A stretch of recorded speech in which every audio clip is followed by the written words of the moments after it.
Ezequiel, Miqueas, Amós y Habacuc. Este libro es una amplia gama de literatura, amado, que tiene que ver con todo, desde documentos legales hasta las historias narradas desde el campo de batalla, la poesía y los escritos históricos. Uno no puede simplemente resumirlo todo y decir entonces todo lo que existe es solo el Antiguo Testamento y luego decir, bueno, esto es la ley.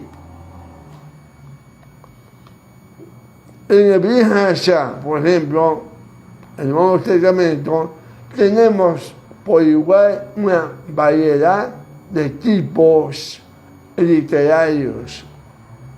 Algunos son legales, hay leyes en el Brit Hadashah, en el Nuevo Testamento. Saúl, Pablo, hace mención en muchos casos, al igual que los apóstoles en el libro de Hechos, capítulo 15, refiriéndose en realidad a requerimientos legales, leyes que deben ser respetadas tanto por la Cajal como por parte de los seguidores de Yeshua, sean judíos o gentiles, teniendo en cada una de ellas con un requerimiento específico hecho por los apóstoles bajo el poder de Ruach HaKodesh. Entonces, por lo tanto, uno no puede decir, como se ha dicho tradicionalmente dentro del cristianismo, que el Antiguo Testamento es ley y el Nuevo Testamento es gracia. No, amado, no es así. Hay gracia en la ley y ley en la gracia. Como digo yo siempre, estamos dentro de la ley porque el manto de la gracia nos cubre.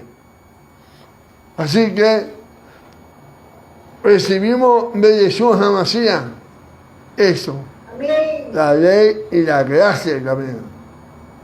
Así que resumir, amado, todas estas cosas, decir Antiguo y Nuevo Testamento, nos hace errar el objetivo principal. Esta no es una terminología bíblica. Esta es una terminología que proviene del cristianismo tradicional, atribuida a los libros a los cuales llamamos Biblia. El libro significa, Biblia significa el libro de los libros. Amén. Ahora, cuando hablamos del Nuevo Testamento, la pregunta que debemos formular es si se trata de un libro del cristianismo o si es un libro judaico. Cuando escudriñamos el cristianismo del siglo II o incluso en el siglo XX, nos damos cuenta de inmediato que los temas expuestos en el Nuevo Testamento no son netamente cristianos.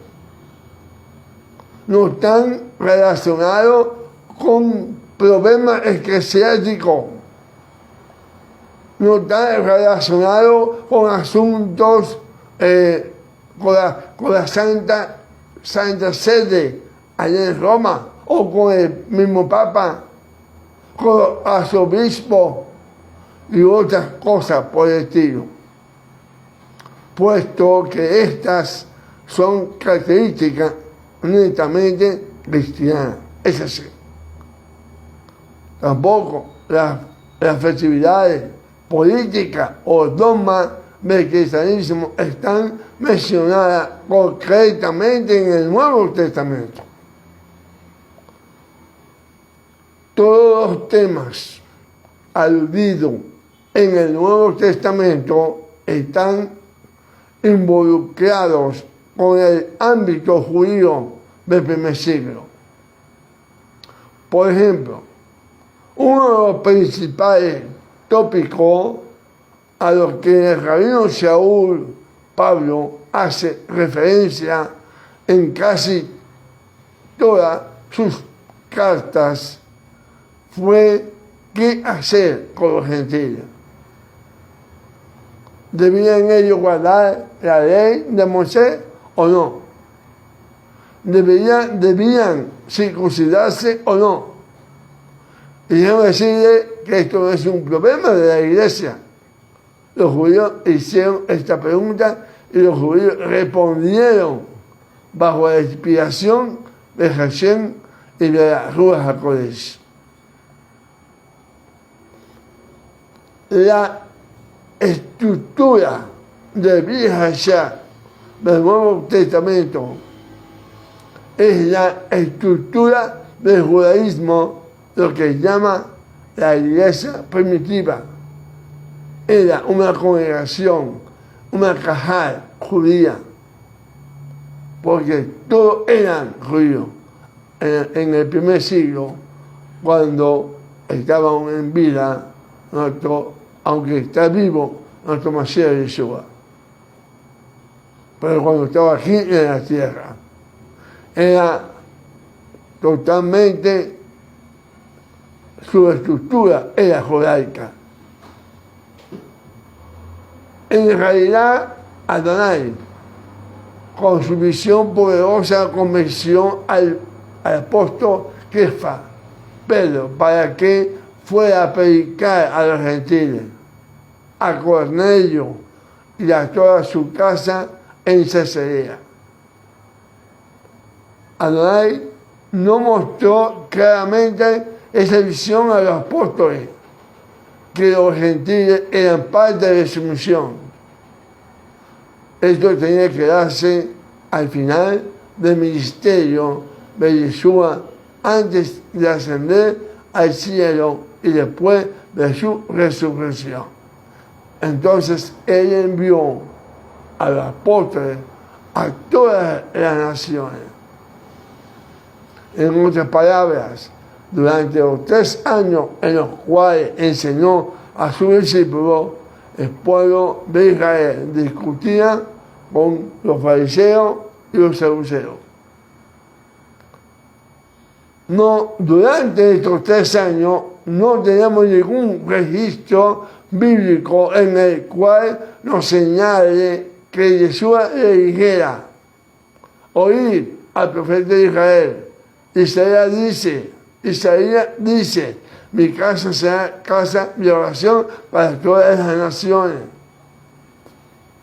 Lo que sí tenemos es una historia totalmente diferente a la de una mujer sirio-fenicia que viene a Yeshua para ser sanada. Él le dice que no se debe dar la comida a los perrillos, a los cachorros, solo después de ser presionado, de convencerlo con su humildad y con su anhelo de ser sanada. En el nombre de Dios de Israel, Yeshua sana a esa mujer. No hay ningún signo en su ministerio de que los gentiles sean parte en el campo de la salvación. Y ese campo o ámbito de salvación es para Yeshua. Y para los apóstoles en el mundo judío, el mundo de la Torá, el mundo de la tierra de Israel, en el siglo I, del cual Yeshua nunca se alejó. Jamás asistió a una escuela en Roma, ni tampoco se graduó en Harvard.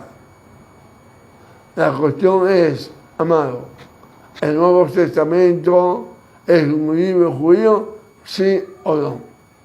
Con todo esto que hemos expuesto, amado, creo que debemos tener ya una respuesta convincente para estar seguros de lo que estamos hablando.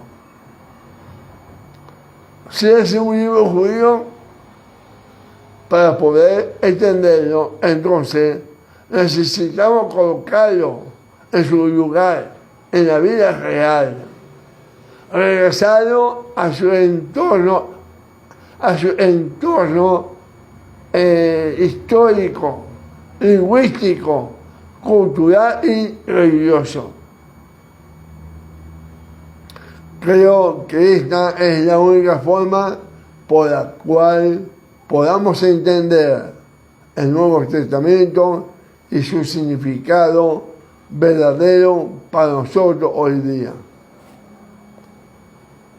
Si lo regresamos a su contexto del primer siglo, y en ese contexto, que es un concepto judío, usted podría decir que tiene matices del judaísmo helénico, pero no es helénico en sí mismo, sino que es judaísmo helénico.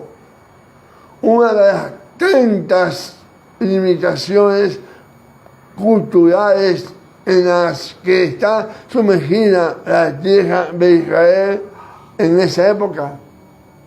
De cualquier manera, amado, de cualquier forma, sigue siendo un libro judío, un mensaje judío. El Brit Hadashah da inicio con las palabras, con las palabras siguientes. Este es el libro de la generación de Yeshua, el Mesías, hijo de David, hijo de Abraham. ¿Qué más rabínico, qué más judío que esto? Porque este verso por sí solo coloca todo el contexto del Evangelio directamente dentro del judaísmo. En primer lugar, el escritor dice, este es el libro de las generaciones. Si revisamos la terminología, encontraremos algo muy importante en este pasaje. Solamente hay otro lugar en la Biblia en que esta frase es utilizada y está en Bereshit, Génesis capítulo 5, versículo 1, que dice, este es el libro de las generaciones de Adán. El escritor de Mateo, por inspiración, empezó el Evangelio con esta palabra, con el propósito de recordar al hombre lector que Adonai creó al hombre. Sopló en él aliento de vida. Él lo creó del polvo de la tierra, y Elohim, que creó al hombre, no tenía ningún problema en inseminar a una mujer de forma sobrenatural y traer a su hijo al mundo encarnado, tal como prometió la llegada del Mesías al rey David y a Abraham. El rey David y Abraham son las dos figuras en la historia de Israel que recibieron un pacto garantizado de Hashem, un pacto incondicional que incluye la salvación del pueblo de Israel y bendición para todas las naciones. Por lo tanto, amado, estas dos figuras, Abraham y David, son mencionadas en el primer versículo del libro de Mateo, para recordarle al lector que lo que va a leer y la historia del Mesías, de Yeshua, es el relato de la historia de Israel. Netamente judío. No es la historia de... Amén. Me asustaste. No es la historia de Calvino, ni tampoco de Lutero. Se trata de la historia del pueblo judío. Y Yeshua es el tipo de Mesías que nuestros ancestros habían esperado. Esa larga espera, esa anticipación del Mesías ha sido, es y será siempre la esperanza de Israel. Amén. Amén. Esta no era la esperanza del mundo, porque el mundo en ese tiempo, y aún hoy, amado, y aún en día es en su mayoría un mundo idólatra. El mundo está adorando una vasta variedad de dioses y no al uno y único Dios, del cual decimos Shema Israel, Adonai Eloheinu, Adonai Echad. Aquí, o en Israel, su Señor es su Dios, el único, Echad. La mayoría del mundo aún no adora a este Dios. Sin embargo, Yeshua, el Mesías, vino al mundo porque por aquellos que fue anticipado por los profetas. Esto es, que Israel fuera la luz del mundo, la luz para todas las naciones, a través de la simiente de Abraham.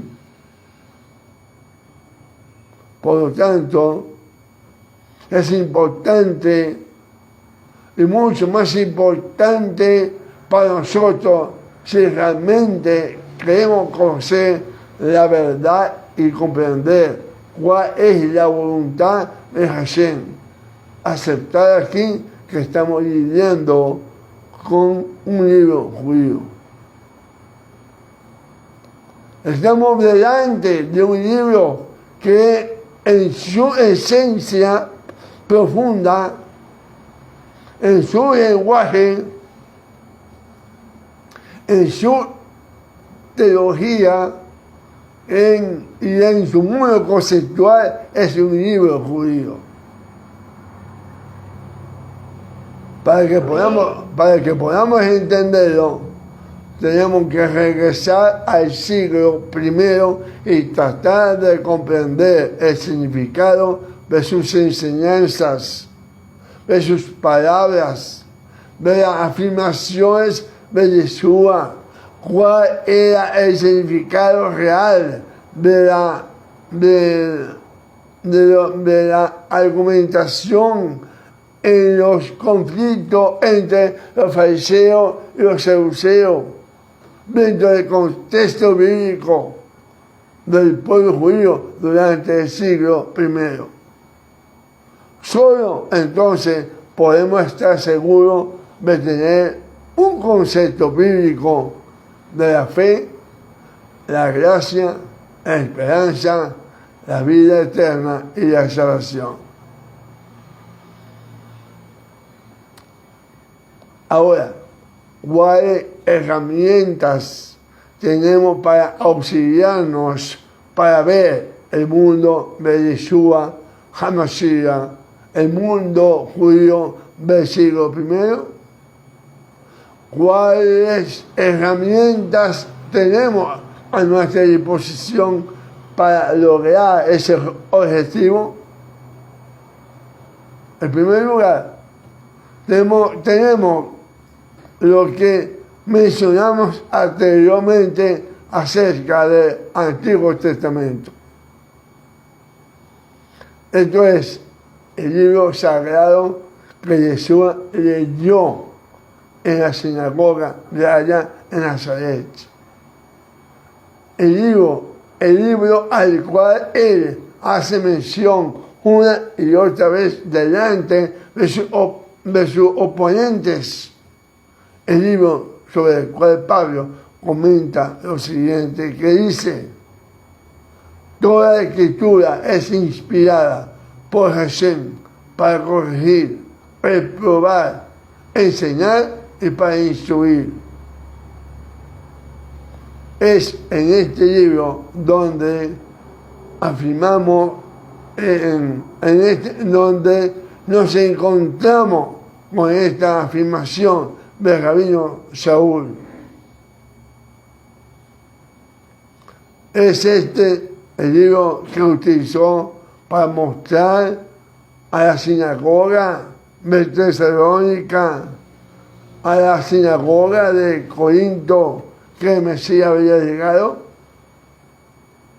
Cuando Saúl salió a enseñar, lo hizo citando al Antiguo Testamento, la Biblia hebrea, a la Torá, demostrando que Yeshua debería sufrir, debería ser enterrado y resucitado de entre los muertos y luego sentarse a las diestra de nuestro Padre Celestial. Saúl no tenía a su disposición, no tenía a Mateo, a Marco, a Lucas ni a Juan. Tampoco tenía el pico de Gálatas, debido a que ni siquiera la había escrito. Tampoco tenía a su disposición el libro de Romanos, cuando anduvo por allá por Listra, en Perea, o en Éfeso, o en Colosia, enseñando tanto a judíos como a gentiles que Yeshua era el Mesías. ¿Cuál era su apoyo bíblico? El Nuevo Testamento, ¿no? Todo estaba en la Torá, en la Tanaj. Por eso mismo Jesús dijo: no he venido a abrogar la ley ni los profetas, he venido a cumplir. Lo que sí tenía, como dije, fueron los 5 libros de Moisés y quizás algunos de los profetas. Eso fue todo lo que tenía Pablo, Saúl a su disposición. Así que la primera fuente para comprender el Nuevo Testamento, eso que llamamos Antiguo Testamento, por supuesto, pero existen otras fuentes también. En el Viejo Hashá, en el Nuevo Testamento más llamado, en el Viejo Hashá mismo encontramos citas tomadas de los libros más populares de la época de Yeshua HaMashiach. Tenemos citas de Enoch, del libro de Eclesiástico, o también llamado como Ben Sirá en hebreo. tenemos cita tomada del material rabínico y a un sinnúmero de menciones de fuentes que son citadas claramente y que pertenecen al mundo judío de la época y que demuestran que Yeshua es el Mesías. Adicionalmente a estos materiales del periodo intertestamentario, es para el cristianismo el tiempo que midió, para el cristianismo el tiempo que midió entre el Antiguo y el Nuevo Testamento, y por extensión los escritos y los movimientos religiosos, ambos testamentos, que son citados parcialmente por los apóstoles en el Nuevo Testamento y en los Evangelios mismos. Tenemos también a Josefo, conocido como Flavio Josephus en latín, José ben Matatiao en hebreo, así se llamaba Josefo. Él era un general del ejército de resistencia en la guerra contra los romanos durante la primera guerra judeo-romana, y era como jefe de las fuerzas judías en Galilea, y fue capturado y llevado a prisión y luego adoptado por la familia Fabius, Josefo Flavio, de la casa de los emperadores. Tito y Vespasiano adoptaron a Josefo y se convirtió en una especie de historiador doméstico para ellos. Como parte de su reacción hacia la guerra de los romanos, escribió los dos libros más importantes para la comprensión del siglo I, que llevaron como título Las antigüedades de los judíos y la guerra de los judíos. Permiso.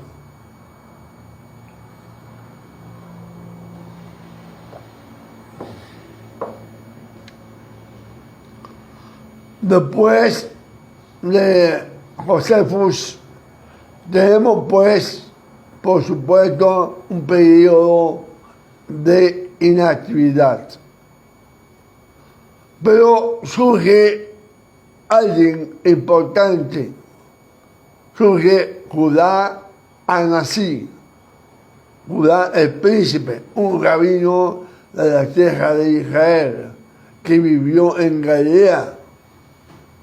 Recopió a finales del siglo II las deliberaciones y discusiones de los rabinos del primer siglo y del siglo I después del Mesías, en el año del Mesías, y del segundo siglo también.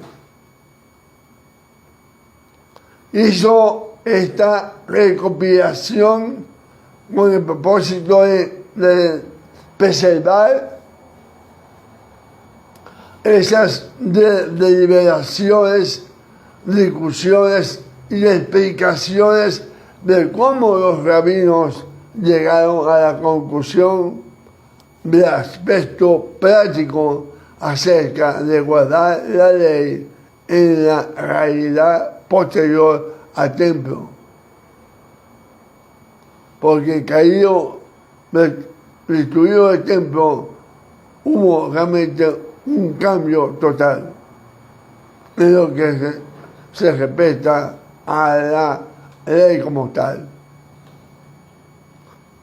Como sabemos, el templo fue destruido en el año 70 después de la era común, en el primer siglo, en Jerusalén, y desde entonces jamás ha sido reconstruido.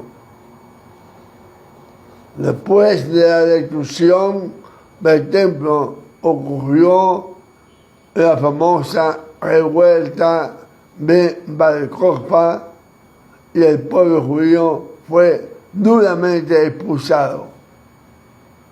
Por esta razón, Rabí de Judá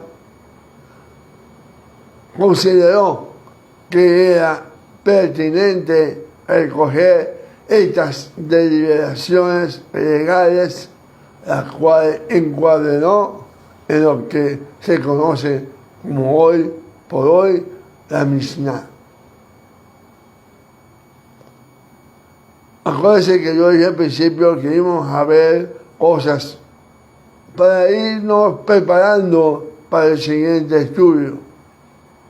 Es importante que muchos lo saben, pero quizás algunos no lo saben.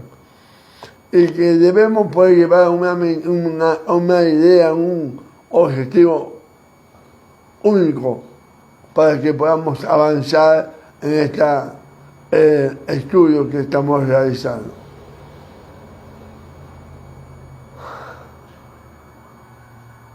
Saludos a Diane, bendiciones.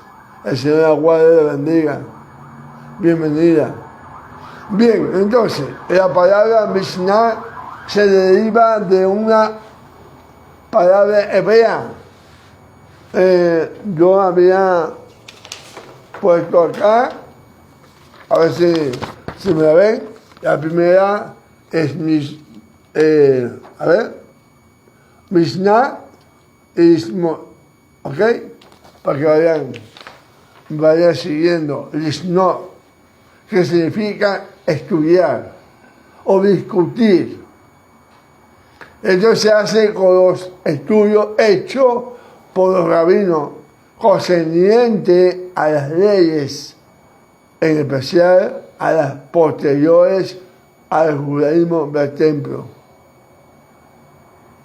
Muchas de estas deliberaciones legales se remontan al primer siglo y fueron registradas por rabinos contemporáneos como Yeshua en la tierra de Israel y que vivieron en el primer siglo. Tenemos registro de discusiones rabínicas legales que pertenecen a ese periodo.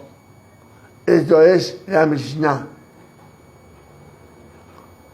A principios del siglo IV se hizo una recopilación de material derivado de las discusiones rabínicas sobre la Mishnah. En otras palabras, los rabinos continuaron sus discusiones para tratar de entender y llegar a una mayor formación de implementar la ley aparecida en la Mishnah. Esta labor se realizó tanto en Babilonia como en las tierras de Israel, dando como resultado a dos versiones del Talmud. El Talmud es la deliberaciones acerca de lo que el Rabí de Judá Anasí escribió en la Mishnah. ¿Me siguen, verdad? Espero que sí. Las dos sesiones, amén, Baruch Hashem, las dos sesiones que se encuentran en el Talmud es la Mishnah y la discusión acerca de la Mishnah se llama Gemara. Gemara es una palabra aramea que significa el estudio, como también la Mishnah significa el estudio en hebreo. Pero eso y se atribuye a estudios iniciales de los rabinos, los cuales son llamados Tanaim. A ver si, ok, repite la palabra Tanaim y aquí está la palabra Gemara, ok. Los rabinos que participaron en las discusiones de la Mishnah son llamados Tanaim, y los rabinos que están en la Gemara son llamados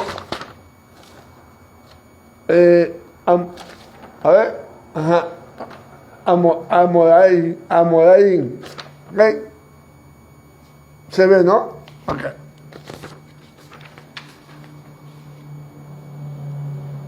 Los Tanaim son mencionados con frecuencia por los rabinos de la Gemara, pues ellos son rabinos de mayor edad y conocen también los pasajes o las discusiones que pertenecen a los primeros siglos del periodo tanaíta.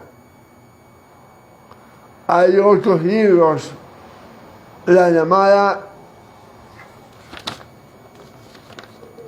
Baraita, ¿okay?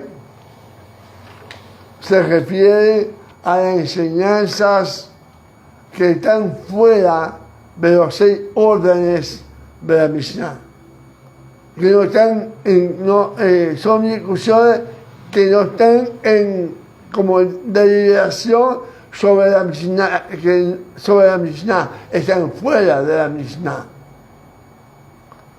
Y esto constituyen pasajes o versos fuera de la Mishnah,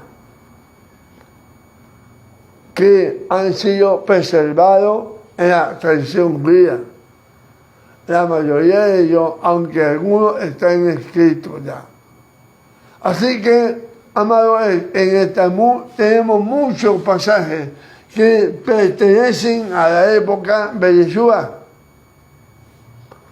No podemos asegurar que ellos sean el 100% contemporáneos a Yeshua, pero tenemos métodos críticos de distinción por el lenguaje, por el contexto, para poder determinar cuáles son de la época de Yeshua y del primer siglo, o si fueron confeccionados posteriormente o atribuidos a algunos rabinos antiguos.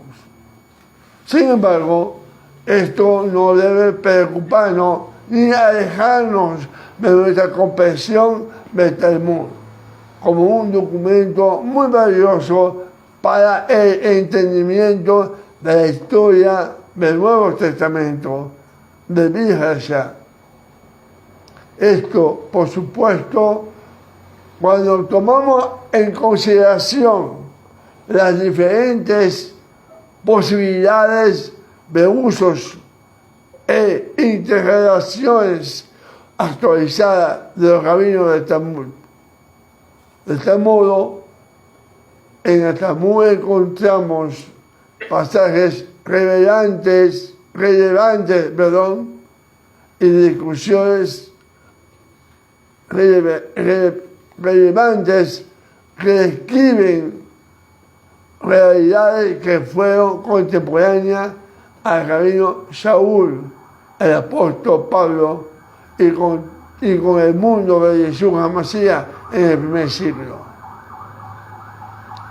Esta es la razón por la cual debemos estudiar, amado, todo este material que voy a dar. Si queremos realmente entender el Nuevo Testamento en todo su contenido histórico, el contexto histórico que tenemos en la literatura judía de ese periodo sirve para arrojar luz sobre lo que realmente está sucediendo en el mundo del Nuevo Testamento. Les voy a dar un pequeño ejemplo antes de finalizar con esta primera lección introductoria.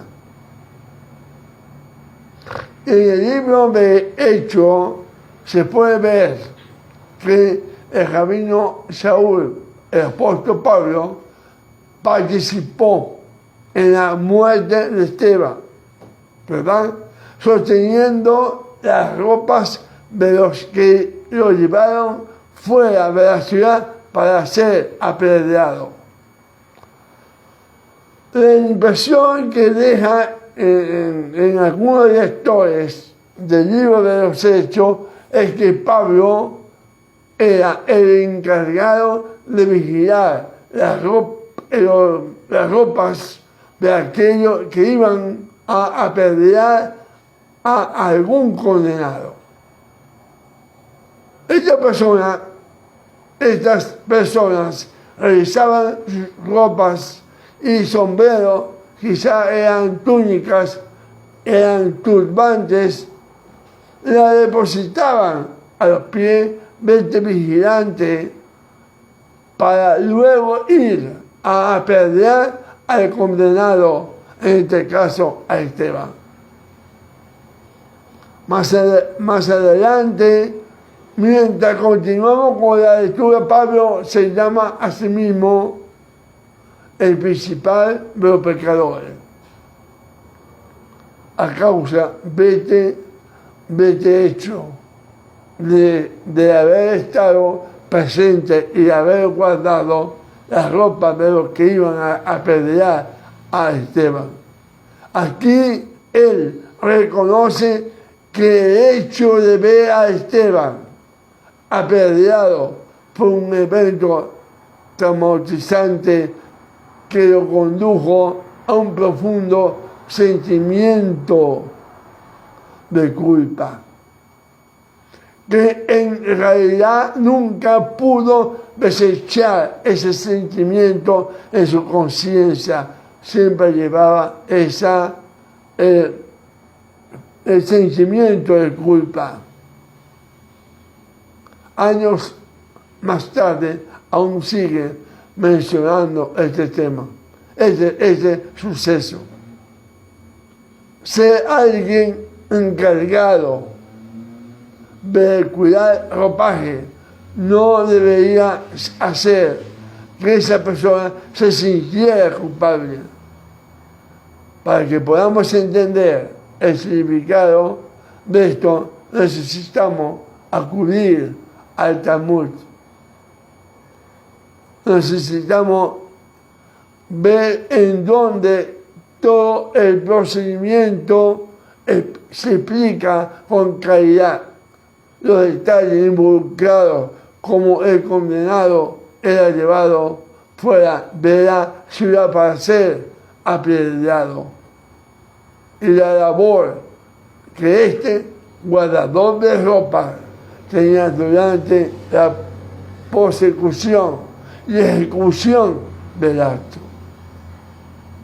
El Talmud babilónico, en el Tratado de Sanedrín 42 y también en la página 43, describe el proceso de ejecución.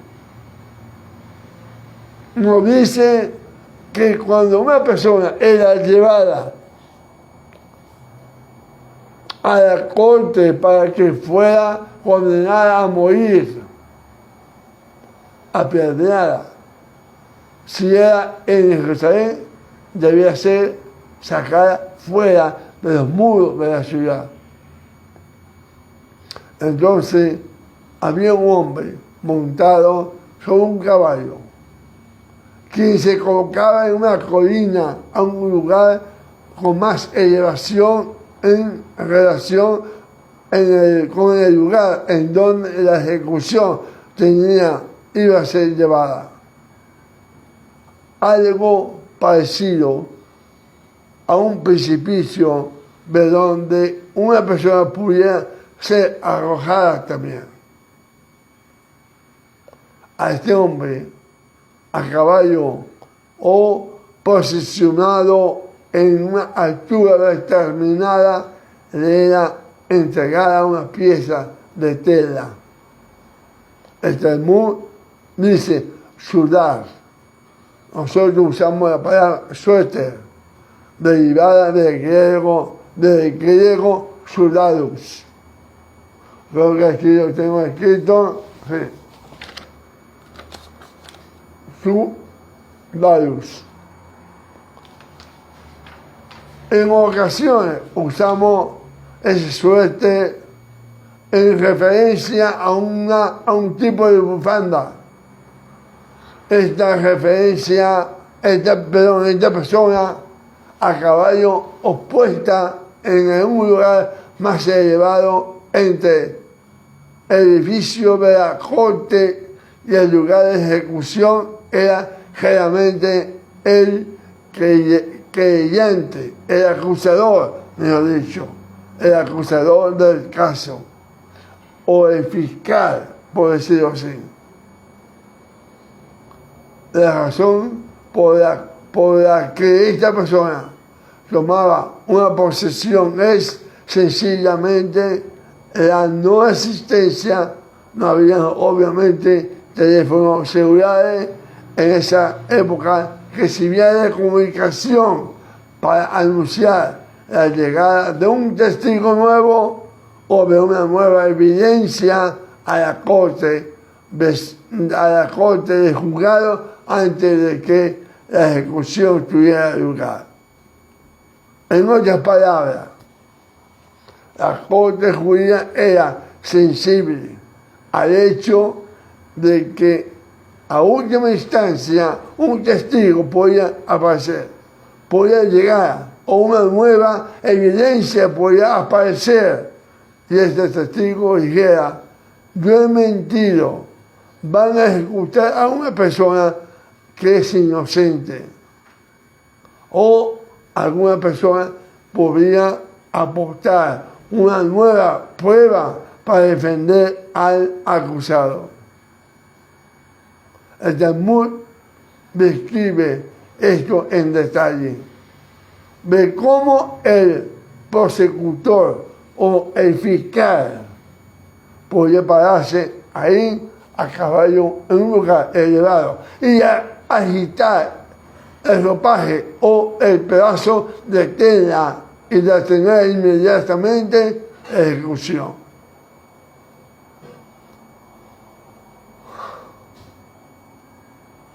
Hay ustedes miren a ver qué pasó. Este era el trabajo de Pablo, por lo cual se sentía tan culpable, puesto que él era el fiscal del caso, el demandante del caso. Por eso él sentía ese sentido de culpa. Él sabía en su corazón que Esteban había sido ejecutado, no por crimen en contra del templo, tampoco por crímenes contra el pueblo judío, sino porque creyó que Yeshua de Nazaret era el cual resucitó entre los muertos, que era el Mesías de quien los profetas habían hablado. Él es el Mesías, que es la única esperanza de salvación para el pueblo judío y de hecho para el mundo. Ese sentimiento de culpa de no haber detenido la ejecución, sabiendo que las acusaciones eran falsas y falsos los testigos, y aún así no evitar esa ejecución de Esteban, lo hizo sentirse posteriormente como el principal de los pecadores, de todos los pecadores. Sin el conocimiento, amado, de estos detalles que se nos son revelados en el Talmud, quedamos en completa oscuridad para conocer las razones de esa carga de culpa de Pablo. Amado, existen muchos otros detalles que en las lecciones posteriores siguientes vamos a utilizar para aclarecer los textos y tratar de entender el proceso histórico y el asentamiento del Evangelio de la buena nueva, la verdad que está preservada para nosotros en el libro a que llamamos el Nuevo Testamento, Nuevo Pacto o Gracia. Toda Jabá, amados, Salón. Me despido de los hermanos que están conectados en Instagram. Shalom, shalom. Pero, Lo esperamos el próximo jueves. bueno, obviamente lo esperamos para el próximo jueves para continuar con este estudio tan interesante. Y me quedo pues acá con